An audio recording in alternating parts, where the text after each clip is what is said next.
बोलिए आदिनाथ भगवान की जय हो।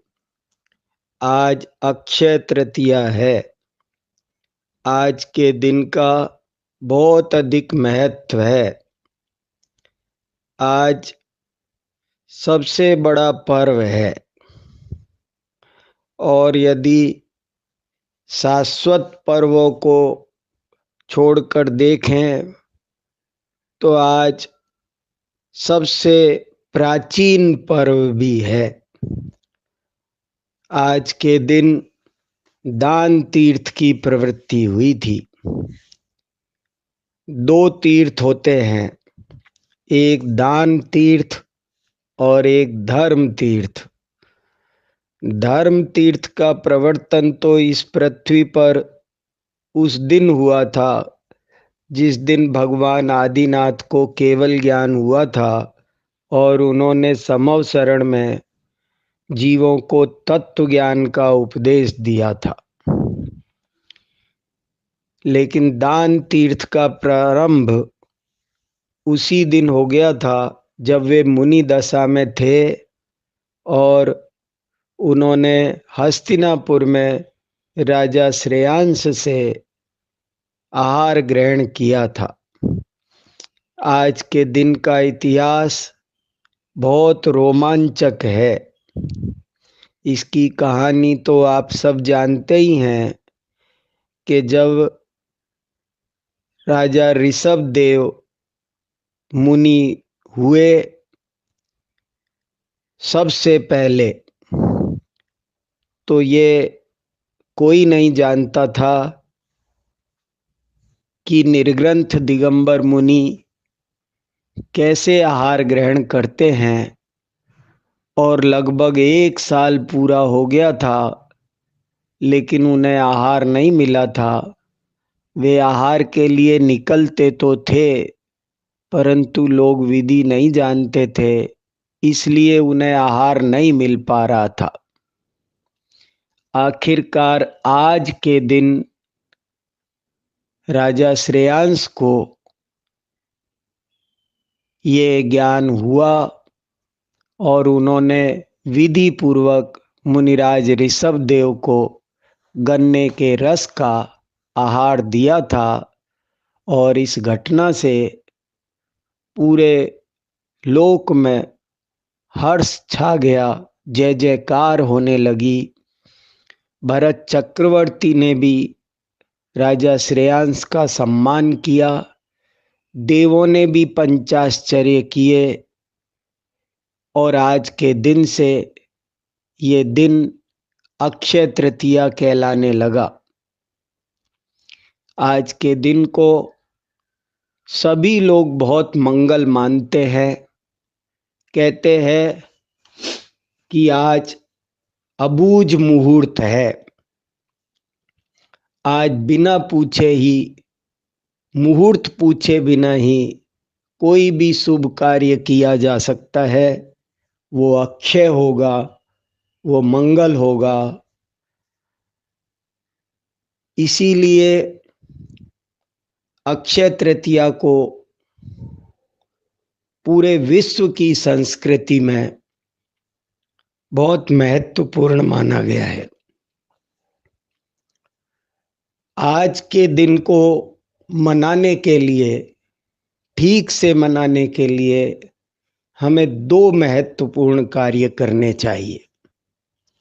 एक तो आज हमें अपने जीवन में दान का क्या महत्व है, इस बात को बहुत ही गहराई से समझना चाहिए। हम इसको अच्छे से समझ नहीं पाते हैं। आज का दिन हमें दान के महत्व को समझाने के लिए आया है। दान लौकिक और आध्यात्मिक दोनों ही प्रकार की उन्नति करने के लिए सबसे उत्तम साधन माना गया है। जीवन में अवश्य ही दान करना चाहिए, ऐसा सभी ऋषि मुनियों का एक स्वर से संदेश है। ये एक अद्भुत चीज है, इसकी महिमा कही नहीं जा सकती है। इसलिए हमें आज के दिन एक तो इस विषय पर विस्तार से व्याख्यान करना चाहिए, सुनना चाहिए। जिन जिन ग्रंथों में दान की चर्चा आई है, पद्मनंदी पंचविंशति आदि, उनका स्वाध्याय करना चाहिए और जीवन में दान को अवश्य अपनाना चाहिए। सर्व समस्याओं का सुगम समाधान है दान, दान, दान। एक आचार्य ने तो यहां तक लिखा है कि यदि चित्तम नहीं वित्तम, यदि वित्तम नहीं चित्तम, चित्तम वित्तम च नहीं सुपत्तम, चित्तम वित्तम सुपत्तम च महापुण्येन संभवति। अर्थात कभी तो हमारा चित्त होता है लेकिन हमारे पास वित्त नहीं होता है, कभी हमारे पास वित्त होता है पर चित्त नहीं होता है, और कभी चित्त भी होता है, वित्त भी होता है, तो सुपत्त अर्थात सुपात्र नहीं मिलता है। यदि चित्त भी हो, वित्त भी हो और सुपात्र भी मिल जाए तो कभी नहीं चूकना चाहिए। फिर भी जो चूक जाए तो वो बड़ा अभागा है।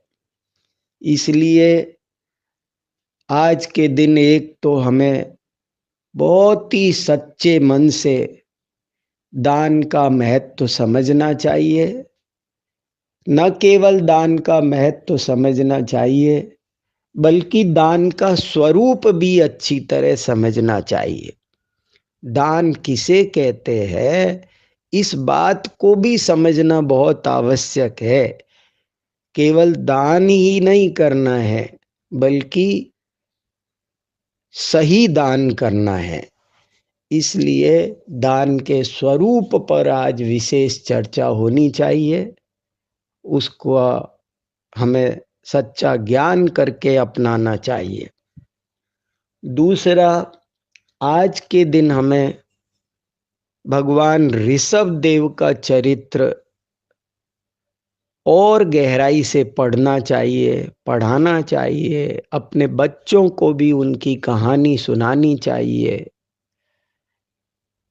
भगवान ऋषभ देव, जिन्हें आदिनाथ कहा जाता है, उन्हें भी विश्व की सभी संस्कृतियां एक स्वर से युग के आदि में हुआ महापूज्य, देवों का देव, आराध्य मानती है, सबसे बड़ा देव कहती है।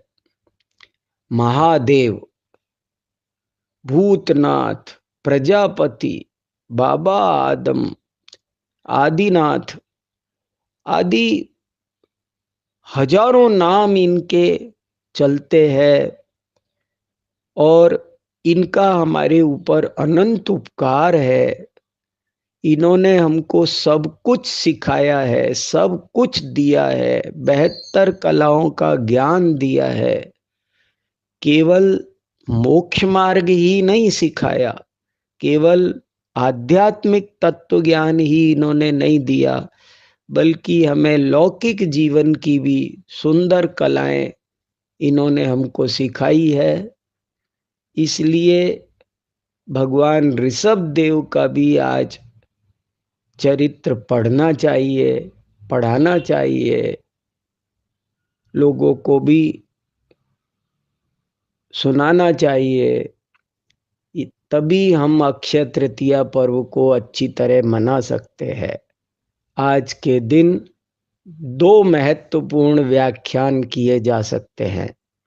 एक व्याख्यान का विषय होगा दान का स्वरूप एवं महत्व, और दूसरे व्याख्यान का विषय होगा भगवान ऋषभ देव का योगदान। यदि हम इन 2 विषयों पर आज गहराई से चिंतन करें तो आज का दिन मनाना बहुत सार्थक होगा। हम सब भगवान ऋषभ देव को जाने, उनके मार्ग पर चले, जीवन में दान को भी अनिवार्य रूप से स्थान दें। इसी भावना के साथ आप सभी को अक्षय तृतीया की बहुत बहुत हार्दिक शुभकामनाएं। जय जिनेंद्र।